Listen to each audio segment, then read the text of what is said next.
Hi. Hi, Rhea. So nice to see you. Welcome. Likewise. Welcome to the Global Conscious Parenting Summit series. We are very excited to have you. And yeah, I really want to hear more about your story because I think it's a story that many women experience today. And it's a big story for us as women. So yeah, I will let you speak a little bit. How did your awakening start? Yeah. Yeah, Thank you. I just told the audience you're a conscious parenting coach. You're a graduate from the Institute of Dr. Shefali.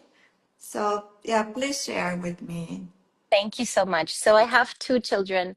They're now 4 and 6. But when they were 2 and 4 years old, so 2.5 years ago, I separated from their father in a pretty rapid way.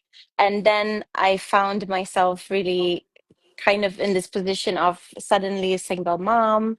And I could see how my family was reacting, how my friends were reacting. Everybody was so worried about me. And that made me feel even more anxious because society gives this stigma about single motherhood that, it's not a good situation. Children need a father. How will she manage on her own? So I was feeling all this kind of negative views from everybody and the worries from everybody, and I could feel myself getting more and more anxious. And at some Mhm. point, and my children also, they were crying a lot, and then I realized I need to shift something. I have to find some source of inspiration or something that kind of lifts me out of that anxiety and my insecurity about parenting as a single mom. And then, So yeah. the first very important thing that you're saying, I think it's very crucial, and I completely 100% agree with you. We, in those moments, we are very anxious, and the people around us actually they mean well, but many times Mhm. they make us more anxious. So we need to search for something that we like, love, and for somebody who is stable and grounded. I think Exactly. this is very, very important. Yes, and that's when I found the whole conscious parenting approach, and I realized, okay, first of all, separation and single motherhood is not such a disaster. If we Mhm. ourselves don't see it as a disaster, neither will the children. They will actually be okay. But because our nervous systems are so interlinked, the moment that mom is anxious and insecure, the children will feel it too. And they will not even be able to put it in words, but they will have this kind of feeling like, okay, now I'm in a weird situation. The world is not safe anymore, and I don't know how to transition. So the second very important thing, because I know we are going to be very practical today, it's like to step back and to change your perspective. Because like whatever is happening, it's already happening. We cannot change the circumstances. This is our reality, but we need to we can change our mindset Exactly. and we can be believing that our children will be fine. So this is very important. Yes, and and I also realized through the conscious parenting approach how much of the beliefs that I had about single moms really didn't, they were not based on reality, but it's what I have been told and, learned from my own childhood from being small, always how people talked about single moms and, always with this pity and kind of worry for them. So that I kind Mhm. of completely adapted, and that was really something I had to change for myself and for my children. Yeah, yeah. This is amazing shift actually, like to let go old beliefs that are not serving us anymore, Hmm. and to have new beliefs that will be more, but that will be better for us at this very moment. Yeah. Yeah. And what was like now when you think back, what was the tool that helped you the most from conscious parenting to shift from anxiety and to become more Hmm. calm and confident. I think the first was to not project too much in the future and worry about the past, but really be in the moment and accept the isness, as Dr. Shifali always says, the situation as it is. So now we cannot change it. It's not what we had in our fantasy, but now we have to deal with it. And there will be some rough moments. We just have to get through it. Any transition is difficult for a child. So we have to just take it one day at a time and see how we adjust and attune to what they need without panicking about the future. Absolutely, I love it. It's a very very and helpful advice. And can you just to make, because I've been like not in the same situation. My kids were older, but can you share what happens with the children when the mom is confident, when she is present, which is Hmm. another very important thing for us to remain Yeah. present and connected. So I think what I learned is, for example, that children, we are often scared of the questions they will ask. For example, why is dad not here anymore, and why did you, and can't he move back in? That was one at one point the question of my daughter, and in that moment, first I had this little scare, and I said, "Oh my God, I cannot give her that," you know. But Mhm. then I said, "Okay, let's stay curious and let's see what is it actually she wants."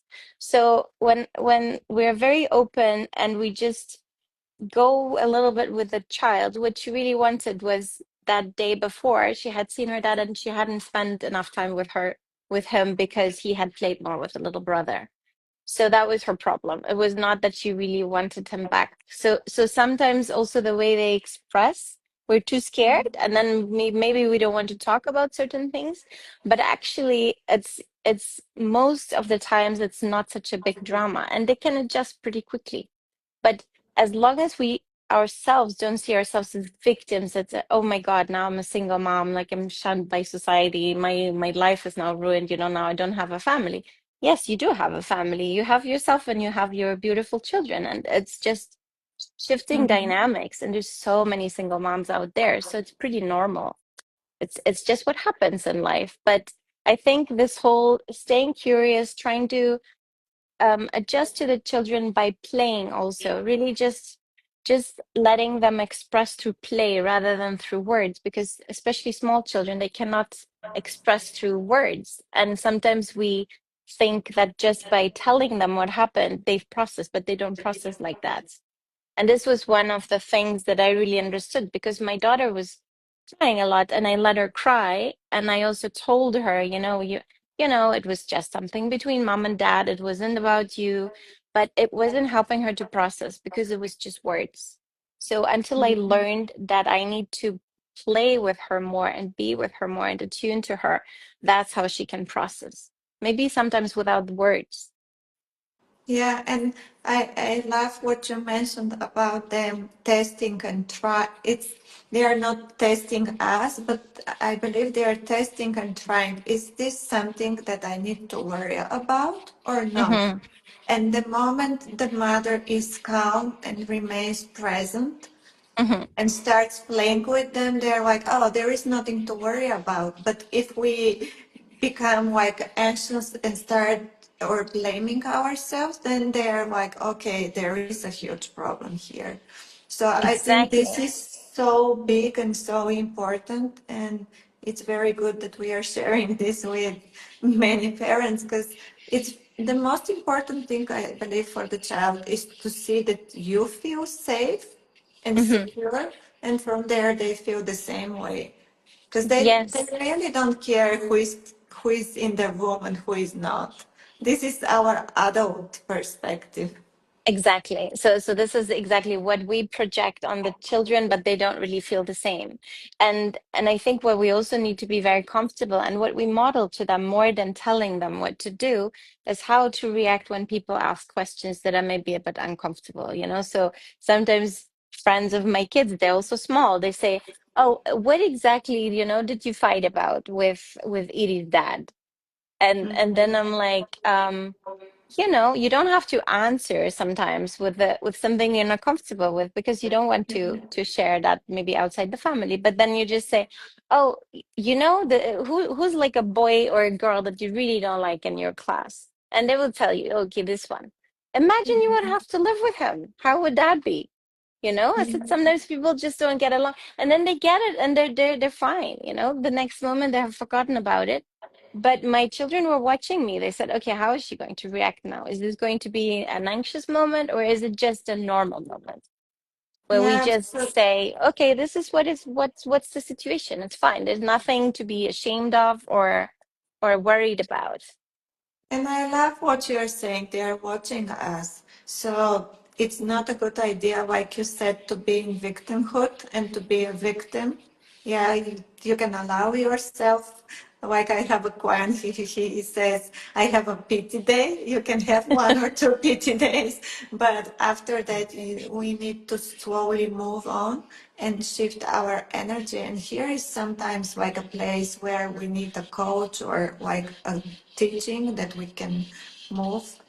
Yes. But And I think the other thing is that you have to find the gold in the situation you have. Now, I have now sometimes a lot of responsibility because I'm there by myself.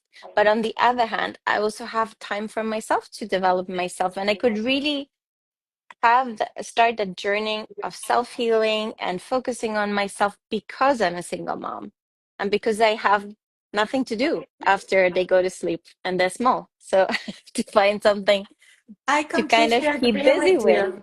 Thank you for sharing this code because I know many can see it, but there is really so much awakening in those difficult moments, and there is so much gold in there. So I believe your topic for the summit will go into the same direction, and I think we revealed enough. But just please, like a few final thoughts. Um, I'm thinking we've Yes. been very helpful today for the parents, but what do you want to tell them today? What do you want to tell the parents now? So I think one message is that really every single mom is enough. So we shouldn't come from that feeling of lack. What if it's not enough that I'm just there and I'm just the mom? You're the mom, you're a big force in your children's life. You can show them resilience, how you have to and can do things by yourself. I think this is very powerful. And on the other hand, it's also what I will share in the summit is how we can heal our own nervous systems and our own wounds, but also process the children's nervous system and support the children's nervous system, which is slightly different from how we adults do it through. I found breath work very helpful for me, and I found specific connected play with the children very, very helpful. It's almost like or it is similar to doing a play therapy, but at home with the mother where they feel comfortable. And we're so powerful in healing whatever has happened. Thank you so much, Rhea. And I really want to say that I love to learn from people who have their wisdom from real life experience. Because I know it's been hard on you like a few years ago, but now you have so much gold in your hands. So people really will learn so much from you. Thank you so Thank you so much. much. Thanks, Thank Alia. you. I cannot wait to see you on the summit and to share more with us. Bye, So Rhea. glad to be Thank here. you. Thank you Bye. all for watching us. Bye bye. Bye.